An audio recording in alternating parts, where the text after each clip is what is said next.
what's up everybody? Welcome to episode 10 of the Dank Souls playthrough. We're gonna continue here with Mr. Fig. He's at level 101. I've been doing some level grinding. Let's see how far we can get. I can't make this episode too long because I already have a couple of other videos in my storage on my phone and I can't push it too far or my phone will just reject the video. So this video will be maybe 15 minutes long. It depends on how far I get. If I can reach the next bonfire, then we're Gucci Prada. But this part in the game in particular is pretty tricky. So we already met the bonfire keeper here. So the objective now is to get rid of these guys, open up the chest, see what we got,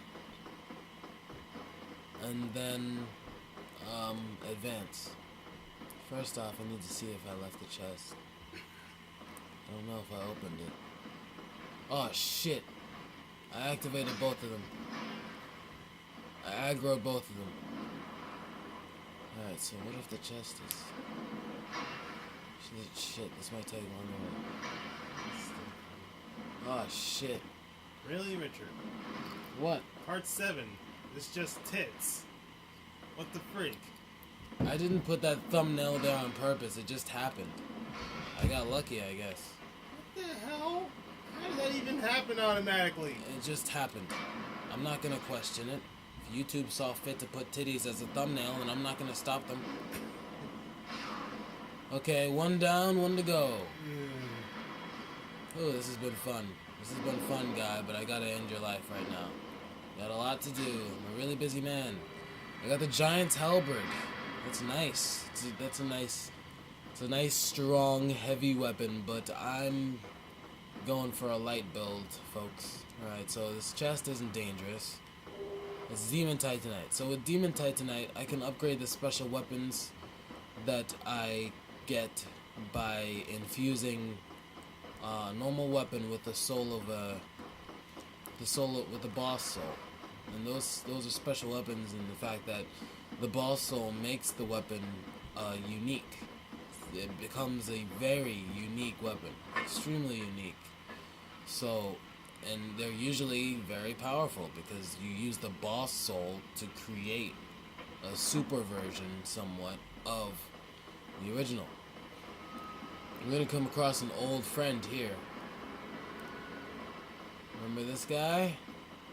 Oh, how I remember him fondly. We fought him on top of the church, if you guys remember. So, what I'm gonna try to do with this guy is, I'm gonna try to cut off his tail. Wait, didn't you need backup for him? I needed backup for 2 of these guys. I'm only fighting 1 now, so it shouldn't be too hard. So the thing is, he's kind of trolling me, so I just want to cut off his tail. That's all I want. Because, you know, you get an item if you cut off his tail. And it also takes a huge chunk out of his health. So, I got a gargoyle tail axe. And let's see if we'll get something for killing him. Shit. Alright, he's down. I got the gargoyle's halberd and the gargoyle helm. That's good. That's good. So, that does tend to happen. Now, at this part, you see that this thing is here, but there's no way to get to it. At least no way that's safe, right? If I jump down there, I'll die, guaranteed. So then, at this point, most people get stuck. They don't notice the tiny detail that is actually supposed to be where they're going. And it's actually down here. You walk on this scaffolding that doesn't look like you're supposed to walk on it, but you can walk on it and you're supposed to walk on it. When you walk on it, you reach up here and kind of roll off, and you land here, and there's a hole here in the glass. You walk through there. You're probably wondering, who the hell made that hole? This guy tries to do a surprise attack. He failed miserably, but whatever. You're probably wondering, who the hell made that hole? Well, you know the friend that we came across that helped us fight the Iron Golem? Black Iron Tarkus? He actually made it here before we did. That's right. The guy that helped us beat that boss, he made it here. And we'll find out what happens to him once we make it to the floor of this place. But I don't plan on returning here until we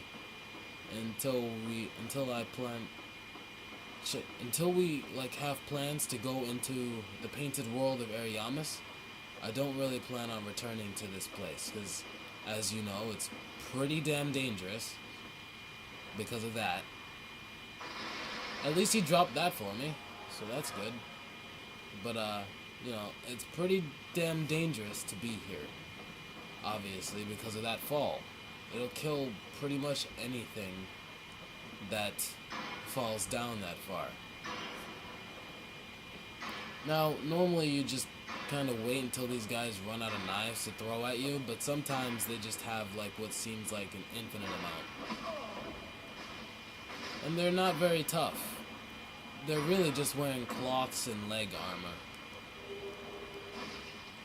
So you can sometimes lure them out to the corner there and they'll try to jump attack you and they just fall off. It's quite a miserable venture for them, but whatever works. So now we made it here. I don't really plan on venturing over there or around here too much. I just want to unlock the path, since I'm not really aiming for this episode to be too long. What was that statue you passed by earlier? This statue? This is what looks like a statue of Gwendolyn. And she would be... Is it Gwendolyn?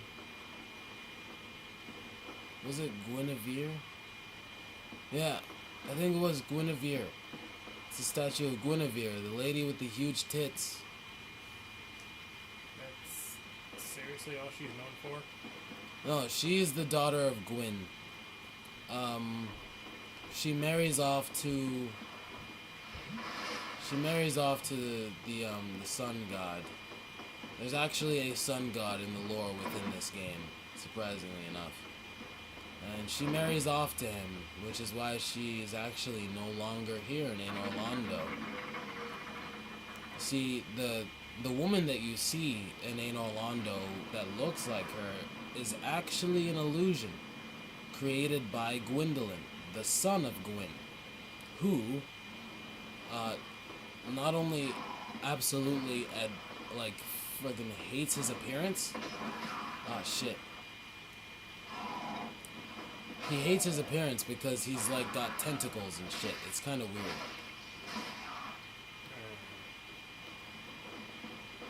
He's the son of Gwyn, so it makes it kind of awkward. Like, how do you explain that? He's the son of Gwyn, but he's got like tentacles and shit for legs?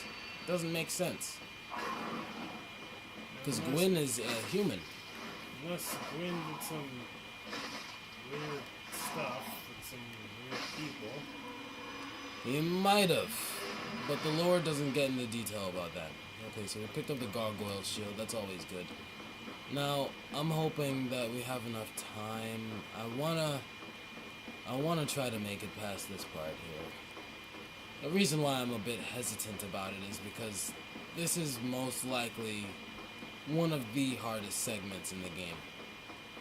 And you'll find out why pretty soon. Hopefully I don't fuck up.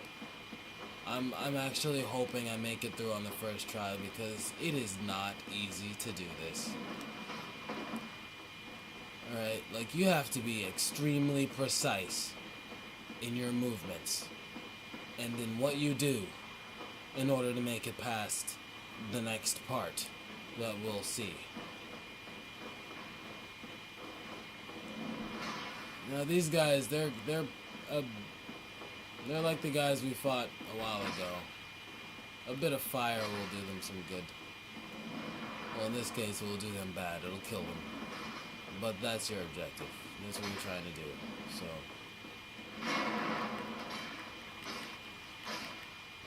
Alright, so now that he's down, we can advance safely. So we're gonna come across some demons here. These guys are pretty irritating. So I'm gonna try using some fireballs. Shit, I missed. Won't miss now, bitch. Okay, so he's down. Let's get this guy. Let's lure him out. Let's intimidate this guy right here. Come on. That's right. I'm in your face. What are you gonna do? Okay. I did take a couple of hits from this guy. Tanked him. Alright, so he's down. Now, there's a couple more demons that I'll have to deal with. Only 2 more. Just literally 2 more. Once we deal with these guys, I'll show you what exactly it is that we'll have to deal with in a second.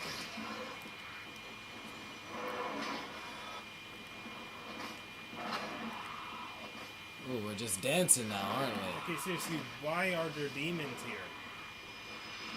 There's not really much lore that can explain why there are demons. So, you saw that spear that I just got hit with, And they right? disappear into light. How does that even work? They don't disappear into light, Michael. Enemies that die in this game, they just disappear and you absorb their souls. Okay? Now, you saw the size of that thing that just penetrated my body. Those are not spears. Though they look like spears, they're not. They're actually arrows. And they're called Dragon Slayer bows that they're using I thought those were to hit me. freaking lances. What the heck's going on? So these guys, they slay dragons, obviously. But, you know, their time is past. And we'll find out later something that's actually pretty surprising about these guys. Because they're actually not supposed to be here. For pretty obvious reasons. Oh, shit. Alright, I gotta figure out what I'm gonna do fast. Holy shit, take out your sword, guy, we're fighting. Oh my god! You son of a bitch! That's not right. I dodge rolled. You bastard. I'm coming back here to kick your ass. You better look forward to it. Oh god. So, that's pretty much why this part of the game is pretty damn difficult to deal with. You got these 2 douchebags basically shooting lances at you, and you have to deal with them both at the same time while trying to avoid falling off the cliff. So it's quite difficult, but once we pass that part, everything else will just flow pretty easily. Or at least, everything else is supposed to flow pretty easily. I get pretty irritated at this part of the game simply because of that one part. Everything else goes fine. Everything else just goes perfectly. But that one part, I just can't do it on the first try. I think I've only done it one time on the first try, and that was in one of my other playthroughs on one of my other characters. So dealing with this part of the game is a bit irritating for me. I did try using like a bow and arrow to take them out, but they're not that easily defeated. Right? They wear armor just like I do, except their armor is heavier, so it takes a lot more arrows to take them out. And mind you, their arrows actually have tracking, so if you try to like stand still while shooting an arrow at them, it's not gonna work out too well for you because their arrows will follow you. They actually turn a little bit to hit you when they shoot them. So it's pretty irritating.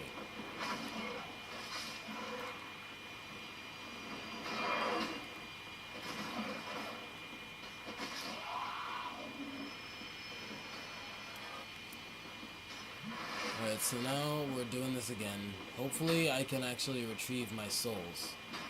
So let's see how this goes. I'm not a big fan of this part simply because it just doesn't really... It's not user-friendly, this part. Like, there are so many more things that could have been done with this, but it's... See, look at that, man. It's just ridiculous. And I don't know why, but last time my shield didn't work.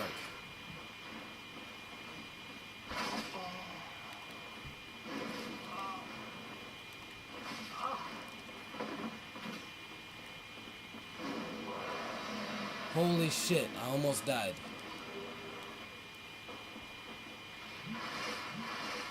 I had to heal. Had to. Okay, now that we made it past that, everything else will go pretty easily. We were actually going to come across a great friend of mine in this next part. If I've talked to him at the right parts. Okay, yes. My friend Solaire! That's right. How'd you get there? This guy is a lot more powerful than he leads on. Alright? He goes through everything that you have to go through. And he happens to be one step ahead of you every time. For story purposes, of course. But he's also just really fucking strong. As it turns out. I had feelings for you? Yes, I do. This guy, he's a champion among men. A champion among men. Oh my goodness. His natural strength surpasses that of any normal prowess. It's quite amazing, really. Yes, I know. He's a meme like Chuck Norris and Shrek. Dang. He's better. He's better than those memes, man. This guy is Solaire of Astora. A champion among men. Okay, so now that we made it to this bonfire, folks, let's do a little exploring. Let's take a look around before we end the episode, because I do want to end it at like the 20-minute mark. I don't want to push it too far because I'm afraid my phone might die, and I don't want to lose. I don't want to have the video be corrupted because of my freaking phone. Oh shit. Alright, so this guy, he's got a spear. Now, guys with spears are a bit more difficult to deal with. And it's a bit more difficult to get backstabs on them, but I try. Oh, it's a one-hit kill. Alright, so there's a chest here. Let's see what's in it. Sunlight metal. And it just so happens that Solaire's right in the next room. So, you know, it's a bit odd that a sunlight metal is there. Maybe Solaire put it there. I don't know. Alright, so these guys, pretty much most of this game is fishing for backstabs on these guys. Because, you know, backstabs do massive damage and you can usually kill them in one hit. If not, you just give them a little cherry tap and that's pretty much it. Alright, so we'll be exploring this floor, checking it out, seeing the ins and outs of it. Now, this room does look inconspicuous. It does. But there's a secret in here. Check it out. Blam! Secret passage. In the fireplace. So once we're done exploring what's down here, we're gonna stop the episode. So it's pretty dark down here. It does look pretty intimidating. The darkness of this place intimidates me, so I'm not going to say anything. So this chest here, let's see what's in it. Havel's gauntlets and Havel's leggings. So we've come across the armor of the legendary Havel, the Rock. This guy has made his weapon out of a dragon's tooth, Havel's great shield. Now this guy, he was known for, you know, deflecting great amounts of damage because his armor and his shield together make him an almost unstoppable force. He was literally a rock in the battlefield. Not much could defeat him. So this chest here, you see the chain? The way it looks? It's pointing towards the player, which means that it's alive. And it must die. So 3 little smooches from my fire hand, and he's out of there. Pick up the occult club. Now it's strange how an occult item would be down here, or up here, shall I say, in Anor Londo, because Anor Londo is the land of the gods, and occult weapons can kill the gods of Anor Londo. So it's very strange how occult weapons would be down here, would be in that location up here in Anor Londo. Unless they want to be killed. So it's either that the gods have been hiding these things, which is it's pretty obvious that they were. They put it in like a basement that was hidden. And there's also another person in the painted world who was actually put there because she had the power to kill the gods. And that painted world I was talking about earlier is up here in Anor Londo. You actually have to go through the painting to get there. So they sealed her up in that painting because they knew what she was capable of. And it turns out, little fun fact here, she was actually meant to be the main character of this game. But it was changed to be centered around a chosen undead. Which is strange. It wasn't really ever explained, but, you never really know how the devs work. They work that stuff out amongst themselves, and things just happen how they happen. So, that marks the end of this episode, folks. Thanks for watching. Be sure to leave a like, comment, subscribe, and just check out my other videos. See if you like them.